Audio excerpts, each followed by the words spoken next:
North east India यानी कि उत्तर पूर्वी भारत, जिसे दुनिया का एक खूबसूरत हिस्सा कहा जाए तो भी गलत नहीं होगा। लेकिन बदकिस्मती से भारत के इस हिस्से के साथ सौतेला व्यवहार किया जाता रहा है। जी हाँ दोस्तों, अपने आसपास के लोगों से पूछिए कि आप उत्तर भारत के बारे में कितना जानते हैं। बड़े से बड़े डिग्री धारक आपको इसका सही जवाब देने में नाकामयाब रहेंगे। लेकिन आज के वीडियो में हम आपको बताने वाले हैं नॉर्थ ईस्ट इंडिया के बारे में ऐसी रोचक जानकारियां जिन्हें जानने के बाद आप अपनी जिंदगी में एक बार नॉर्थ ईस्ट इंडिया जरूर घूमना चाहेंगे। तो अगर आप भी उत्तर पूर्वी भारत के बारे में जानना चाहते हैं तो इस वीडियो को पूरा देखिएगा और हमारे चैनल को सब्सक्राइब जरूर कर दीजिएगा और अपने दोस्तों रिश्तेदारों के साथ जरूर शेयर करें ताकि वो भी दुनिया के इस खूबसूरत हिस्से के बारे में ज्यादा से ज्यादा जान सके। प्रकृति के गोद में फलता फूलता दुनिया का एक ऐसा हिस्सा जिसे हम भारत में 7 सिस्टर स्टेट्स के नाम से भी जानते हैं। आपको जानकर हैरानी होगी कि पूरे भारत में जितनी आपको विविधता में एकता मिलेगी उससे कहीं ज्यादा आपको पूरे उत्तरी भारत में देखने को मिलेगी। यहाँ कुल मिलाकर 8 राज्य हैं जिनमें असम, अरुणाचल प्रदेश, नागालैंड, मिजोरम, मेघालय, मणिपुर, त्रिपुरा और सिक्किम है। अपने देश का ये हिस्सा इसीलिए भी देश में चर्चा का विषय बना रहता है क्योंकि यहाँ पर दंगे फसाद ना के बराबर होते हैं। यहाँ पर राजनीतिक झगड़े नहीं होते हैं क्योंकि भारत सरकार द्वारा इन्हें कानूनी तौर पर रियायत दी गई है कि ये अपने राजनीतिक फैसले खुद कर सकते हैं। यही कारण है कि नॉर्थ इंडिया के सभी राज्यों में बहुत शांति और समृद्धि रहती है। लेकिन अफसोस इस बात का है कि इनका विकास अब तक पिछड़ा हुआ है, जबकि यदि इन राज्यों का विकास कर दिया जाए तो भारत की जीडीपी और आर्थिक व्यवस्था को एक हद तक सुधारा जा सकता है और हमारा भारत भी विकसित देशों की लिस्ट में शामिल किया जा सकता है। आपको बता देते हैं कि नॉर्थ ईस्ट इंडिया को बहुत से लोग भारत का हिस्सा नहीं मानते क्योंकि ये भारत से बहुत छोटे से क्षेत्र से जुड़ा हुआ है जिसे चिकन्स नेक भी कहते हैं। हिंदी में लोग इसे सिलीगुड़ी कॉरिडोर के नाम से भी जानते हैं, जो कि केवल 22 किलोमीटर के क्षेत्रों में फैली हुई है। अब आप सोच रहे होंगे कि इसे चिकन स्नेक क्यों कहते हैं, क्योंकि दोस्तों ये हमारे देश का वो खूबसूरत हिस्सा है जिस पर चीन हमेशा अपनी नजर गड़ाए रहता है। अगर भारत से नॉर्थ ईस्ट इंडिया के संबंध खराब हुए या फिर किसी भी पड़ोसी देश ने नॉर्थ ईस्ट इंडिया पर अपना कब्जा किया तो ये हमेशा के लिए भारत से अलग हो जाएगा। और यही कारण है कि देश की सबसे ज्यादा वेल ट्रेन्ड बटालियन और सेना इसी क्षेत्र पर तैनात रहती है।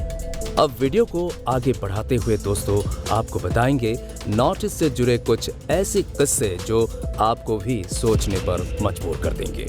अभी हाल ही में फिटनेस एक्सपर्ट अंकिता कुंवर ने अपने एक ट्वीट में कहा कि हम भारत का हिस्सा तभी होते हैं जब हम मेडल जीतते हैं, वरना तो लोग हमें चाइनीज, नेपाली, चिंकी, मोमो, नूडल्स और यहाँ तक कि कोरोना कहकर भी बुलाते हैं। कितनी शर्मनाक बात है ना दोस्तों, जब नॉर्थ ईस्ट के खिलाड़ी जैसे मीराबाई सानू, लवलीना, हिमा दास, मैरी कॉम, सोमदेव, दीपा जब देश के लिए मेडल जीत कर लाते हैं पूरा देश झूमता है। लेकिन दिल्ली जो भारत की राजधानी है वहीं पर नॉर्थ ईस्ट के स्टूडेंट्स का सबसे ज्यादा शोषण किया जाता है। क्या ये सही है? ऐसे लोग जो अब तक ये मानते हैं कि नॉर्थ ईस्ट कोई छोटी सी जगह है, उन्हें आज हम अपने वीडियो में बता देना चाहते हैं कि पूरे भारत का 3.7% पॉपुलेशन और 8% लैंड नॉर्थ ईस्ट ही कवर करता है। आपको बता देते हैं कि पूरे हिंदुस्तान में सबसे ज्यादा खिलाड़ी आपको नॉर्थ ईस्ट से ही मिलते हैं क्योंकि देश के बाकी हिस्सों की तरह यहाँ पढ़ाई के साथ साथ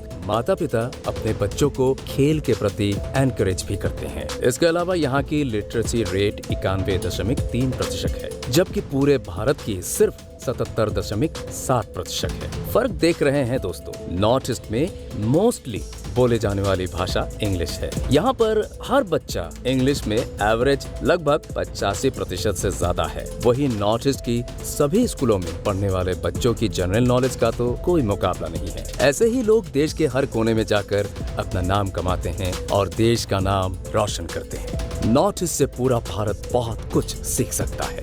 हम जहाँ सिर्फ जेंडर इक्वालिटी की बातें करते रह जाते हैं, भाषण सुनाते रह जाते हैं, वहीं उत्तर भारत में वास्तव में स्त्री पुरुषों को समान अधिकार मिले हुए हैं। यहाँ के 70% से ज्यादा लोगों में औरतें घर की मुखिया होती है और कुछ राज्यों के कई गांवों में शादी के बाद लड़का अपना घर छोड़कर लड़की के साथ रहने उसके घर पर जाने की प्रथा भी प्रचलन है। इसके अलावा जो लोग नॉर्थ ईस्ट के लोगों को अलग देखने वाला बताते हैं, उन्हें बता देते हैं कि नॉर्थ ईस्ट की संस्कृति तिब्बत, दक्षिण पूर्व एशिया और पूर्वी भारत से मिलजुल कर बनी है और वहाँ के इलाकों में ठंड भी ज्यादा होती है, इसीलिए उनके शरीर की बनावट भी उसी तरह से बनी हुई होती है। तो अब कोई भी नॉर्थ ईस्ट का रहने वाला आपको दिखे तो उन्हें चीनी, नेपाली कहकर चिढ़ाना बंद करें। बात करें नॉर्थ ईस्ट की खूबसूरती की, तो आपको शायद नहीं पता कि पूरी दुनिया में इस्तेमाल होने वाली चाय का आधा हिस्सा असम से आता है। इसके अलावा हिमालय की गोद में बसे हुए दुनिया के इस हिस्से की खूबसूरती लाखों पर्यटकों का आकर्षण का केंद्र भी है।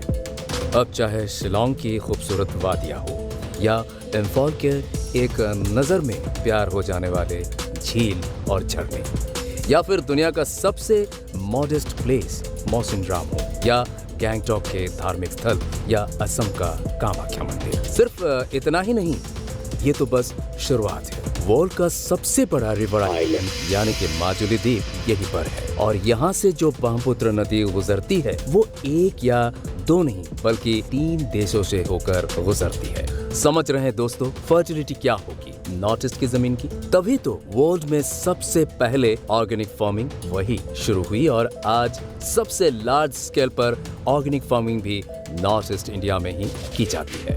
अगर आप सच में प्रकृति को करीब से देखना चाहते हैं तो एक चक्कर नॉर्थ ईस्ट का लगा कर आइए। यहाँ का 70% हिस्सा पहाड़ी है, गजब की खूबसूरती से भरा। तभी तो भारत के सबसे बड़े 7 नेशनल पार्कों में से काजीरंगा और मानस तो नॉर्थ ईस्ट में ही है और इन्हीं पार्क्स में से आपको एक सींग वाले राइनो की सबसे ज्यादा पॉपुलेशन देखने को मिलेगी। कांचनजंगा जो कि हिमालय के सबसे ऊंची चोटी में है, वो भी आपको सिक्किम में देखने को मिलेगी। हमारे प्रधानमंत्री नरेंद्र मोदी जी ने जिस सफाई अभियान को इतने जोर शोर से चलाया, उसकी असल झलक आपको सिक्किम में देखने को मिलेगी। यहाँ पर एक ऐसा शहर है जहाँ के बच्चे हर शनिवार को झाड़ू लेकर सड़कों पर निकल आते हैं और खुद ही पूरे शहर की सफाई करते हैं। इसके अलावा नॉर्थ ईस्ट के कई शहरों में लोग ना तो सड़कों पर थूकते हैं और ना ही कहीं पर खुलेआम पेशाब और धूम्रपान करते हैं। इन शहरों में जो लोग गंदगी फैलाते हैं, वहाँ के बच्चे उनके घरों के बाहर जाकर शोर मचाते हैं, जिसके डर से वो लोग भी गंदगी करने से पहले 10 बार सोचते हैं। ये इस बात का अच्छा खासा उदाहरण है कि सफाई और संस्कार दिमाग और सोच से आते हैं, उम्र से नहीं। यहाँ के लोग ना तो खुद गंदगी फैलाते हैं, ना ही गंदगी करने देते हैं। तभी तो सिक्किम देश का सबसे साफ सुथरा राज्य माना जाता है। यहाँ 98.2% घरों में आपको शौचालय मिलेगा, जबकि इंडिया की कई रूरल स्टेट्स में आज भी लोग खेतों और सड़कों में खुलेआम शौच करते हैं। दोस्तों, एक कहावत है कि भारत की धरती सोना उगलती है। इस कहावत को सार्थक बनाने के लिए नजर डालिए नॉर्थ ईस्ट की जमीन पर, जहाँ के हर इंच में आपको कुछ ना कुछ खजाना मिलेगा।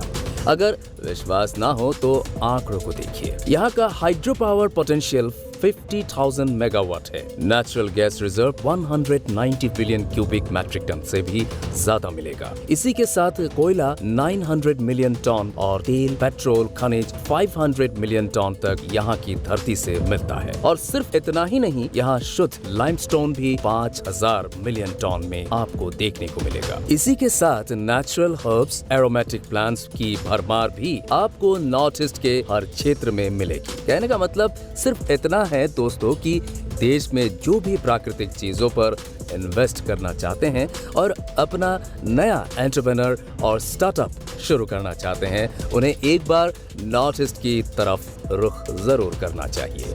यहाँ की धरती आपको मालामाल बना देगी।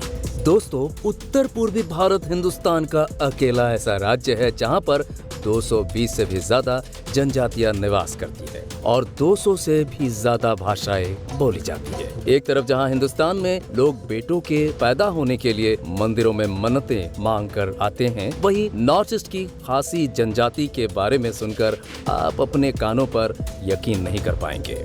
यहाँ पर बेटी पैदा होने पर पूरे गांव में जश्न मनाया जाता है और बेटों को भगवान की मर्जी समझकर स्वीकार कर लेते हैं। लेकिन आपको ये भी जानना चाहिए कि देश के जिस हिस्से के बारे में लोग अच्छे से जानते तक नहीं हैं, वही के 2 राज्य असम और अरुणाचल प्रदेश वुमेन सेफ्टी के आंकड़ों में पूरे देश में 2nd और 3rd नंबर पर आते हैं। सोशल स्टडी में आपने पढ़ा ही होगा कि अरुणाचल प्रदेश को स्टेट ऑफ सनराइज कहा जाता है, क्योंकि सूरज की पहली किरण भी उसी राज्य को सबसे पहले रोशन करती है। नॉर्थ ईस्ट के किसी भी शहर में चले जाइए, यहाँ पर आपको एक ही शहर या एक ही गांव में अलग अलग तरह की जनजातियाँ, अलग अलग तरह के रीति रिवाज देखने को मिलेंगे। अगर 2 टूक शब्दों में कहा जाए तो पूरे हिंदुस्तान में आपको जितनी भी विविधताएं देखने को मिलेगी, उतनी विविधता आप अकेले नॉर्थ ईस्ट में देख सकते हैं। इतना सब होने के बाद भी नॉर्थ ईस्ट का विकास ना होने का सबसे बड़ा कारण है कि असम को छोड़कर ये पूरे विश्व में सबसे ज्यादा नमी वाला हिस्सा है। यहाँ पर आपको मौसम लुक्का छुपी खेलता हुआ नजर आएगा। एक पल में यहाँ बारिश हो जाती है और एक पल में ही तेज तूफान आने लगते हैं। इसी वजह से यहाँ पर भूमि खनन, भूकंप, बाढ़ जैसी समस्याएं आम बात है और यही कारण है कि यहाँ पर यातायात का सही इंतजाम भी नहीं है और इसी के चलते कई ऐसे स्थान हैं जहाँ पर ट्रेन और बस तक नहीं चलती। हवाई अड्डे का तो आप भूल ही जाइए और यही कारण है कि यहाँ पर इंडस्ट्रीज डेवलप नहीं हो सकती। लेकिन फिर भी अगर सरकार इस जगह पर ध्यान दे तो केवल नॉर्थ ईस्ट के सहारे देश की जीडीपी में सबसे ज्यादा सुधार किया जा सकता है। तो दोस्तों, आज के वीडियो में हमने आपको नॉर्थ ईस्ट के बारे में हेड टू टॉ सभी जानकारियां दी।